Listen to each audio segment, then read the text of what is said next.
ఏ కాలం నడుస్తుందిలా? ఇంకే కాలం ఆనకాలం అంటురులే. మరి ఆంధ్రలా ఆనకాలమే. అటు అస్సాంలా జోరానలు దంచుతున్నాయాడా.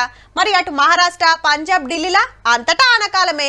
దేశమంతా కాలం ఒకటే ఉండకుంటే ఓ కాడ ఒకటి ఇంకో కాడ ఒకటి నడుస్తాయా అమ్మా అని కోపానికి రాకుర్రి. పరిస్థితి చూస్తే అట్లనే ఉన్నది. మరి ఆనకాలం జోరినా ఎండాకాలం ఇంకా ఇడుస్తలేదు గిల్లను.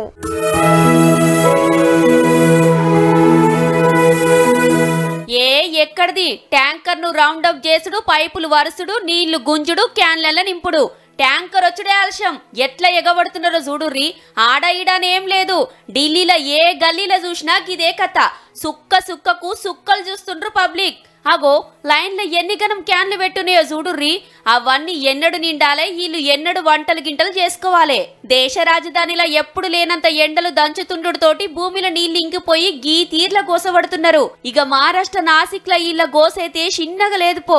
అడుగున ఎక్కడనో బొక్కన సుత మునగలేనంత బుత్తని నీళ్లుంటే ఎన్ని గనం క్యాన్లు కొట్లాడుతున్నాయో చూడుర్రి. అసలే అడుగులు మీదికెళ్ళి మురుకులు. ఎవ్వో కొన్ని ఇంత గొంతు తడుపుకున్నదే కావాలని షేదుకొని ఇట్లా వడబోసుకొని పట్టుకపోతున్నారు అక్కలు. అటు పంజాబ్ లో సుత నీళ్లకు గోసే ఉన్నది. చెరువు చూడుర్రి ఎండిపోయి ఎట్లా నెర్రలు వాసిందో. కానీ ఏం కాలమో ఏమో పోర్రి. మన తానన్నా అప్పుడప్పుడు ఆడాడన్న ఆనలు పడుతున్నాయి గాని దేశం మీది బాజుకి ఇంకా సూరన్న సురుకులు తగ్గుతలేవు, నీళ్ల తిప్పలు తప్పుతలేవు.